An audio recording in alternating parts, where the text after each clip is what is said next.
Hello மக்களே, இது நம்ம தென்றல்ஸ் கிச்சன். இன்றைக்கி நம்ம என்ன பார்க்க போகிறோன்னா, என்னோடய ஸ்டைலில் ஒரு லஞ்ச் பேக் ரெசிபி பார்க்கலாமா? குழந்தைங்கள்லேருந்து பெரியவங்க வரைக்கும் விரும்பி சாப்பிடக்கூடிய ஒரு ரெசிபி. வீட்டில் மறக்காமல் ட்ரை பண்ணி பாருங்கள், கண்டிப்பாக எல்லாருக்கும் பிடிக்கும். குயிக் அண்ட் ஈஸியாக நீங்கள் ஒரு ரெசிபி பண்ணணும்னா இந்த ரெசிபி மறக்காமல் ட்ரை பண்ணி பாருங்கள். எண்ணெய்,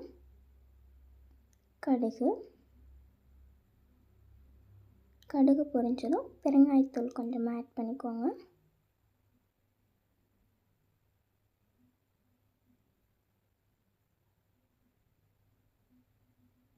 வெங்காயம் ஆட் பண்ணிக்கோங்க. ஆட் பண்ணி நல்லா மிக்ஸ் பண்ணி விட்டுக்கோங்க.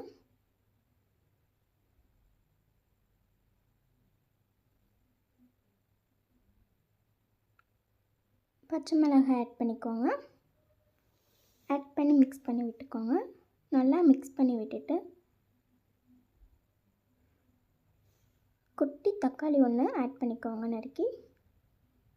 நீங்கள் நிறைய ஆட் பண்ண வேணாம், தக்காளி சின்னதாக ஒரு தக்காளி போதும்.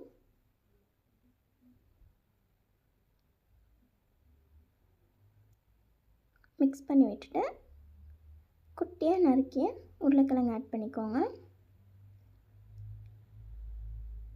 உருளைக்கிழங்கு ஆட் பண்ணி நல்லா வதக்கி விட்டுக்கோங்க.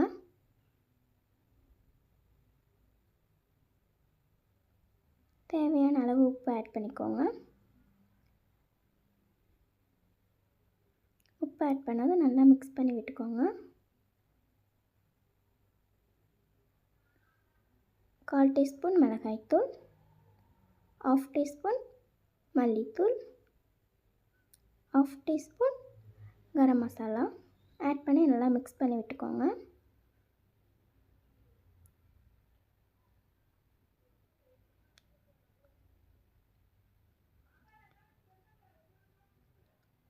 நல்லா மிக்ஸ் பண்ணதும் கொஞ்சமாக தண்ணி ஆட் பண்ணிக்கோங்க.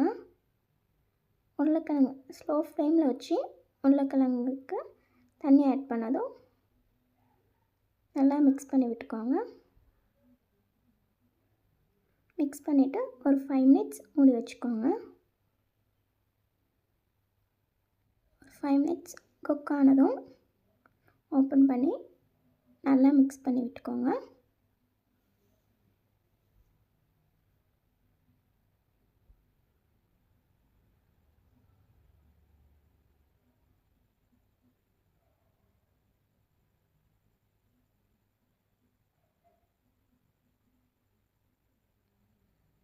மிக்ஸ் பண்ணதும் நல்லா எண்ணெய் திரிஞ்சு வரும்.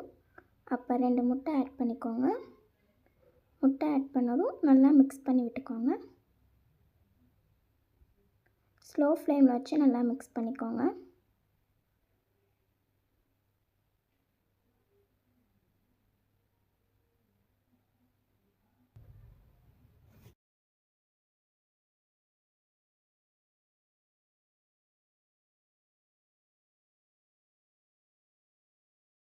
விட்டுக்கோங்க. மிக்ஸ் பண்ணதும் சாதம் ஆட் பண்ணிக்கோங்க. இந்த அளவுக்கு நல்லா கிளறி விடுங்க. சாதம் ஆட் பண்ணதும்